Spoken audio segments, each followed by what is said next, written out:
Saturn'da bugun o'zini telefon nomerini topdik. Birgalikda bog'lanamiz. Bitta reklama qilib berish narxi nech pulagan Instagramda hammamiz bilib olamiz. Bittadan like bosib qo'ying, men xursand bo'laman. Ketdik do'stlar. Assalomu Ho'p, xonim, charchamayapsizmi? yaxshi rahmat, o'zlaringizdan charchamayapsizlar? Allohga shukr. O'tgan musobaqa g'alabalar bilan akajonim. Rahmat akajon, bolalarimiz.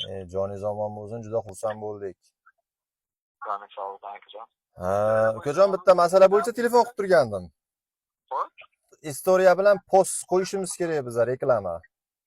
Xo'p. Ha, shuning uchun narx-navolari qanaqa bo'ladi, nima bo'ladi, shuni qiziqmoqchi edik. Historia o'zi aka $500, post $2000.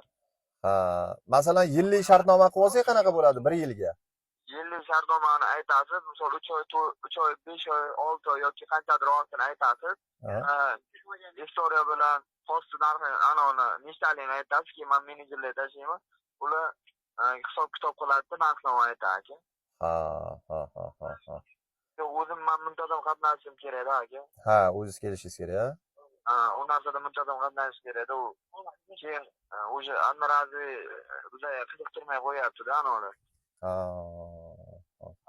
Shartnomalar aka. Menga aktaga shunaqa deganida, anrazi bizlar uchun kerak emas, aka. Berkanlik. Hozirgi momentda istoriyalar nechta odam ko'ryapti?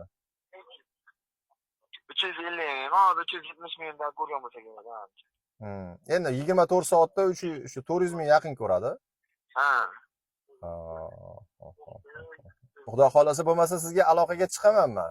Xo'p bo'ladi aka. Joningiz sog' bo'lsin, o'zingiz ehtiyot qilyapsiz deb o'tiraman. Rahmat. Xo'p. Ana aziz do'stlar, hammalaring guvohliginglarda biz Saturn, ya'ni Og'abekni reklama narxini bilib oldik. Bitta stories narxi $500 ekan, bitta post qo'yib berish narxi $2000 qilib belgilangan ekan. Sizlarda qanaqa fikr bor? O'zlaringizning fikrlaringizni yozib qoldiringlar. Saturnni biz ishlariga omad tilaymiz, bunaqangi janglarni yorib, buzib, sanchib tashaversin. Ukajonim joning omon bo'lsin. Sog' bo'lgin. Yaxshi kunlarda ko'rishaylik. Hurmat bilan Kamina Yashnar Ziyo bugun sizlar bilan bo'ldi. Sog' bo'linglar do'stlar.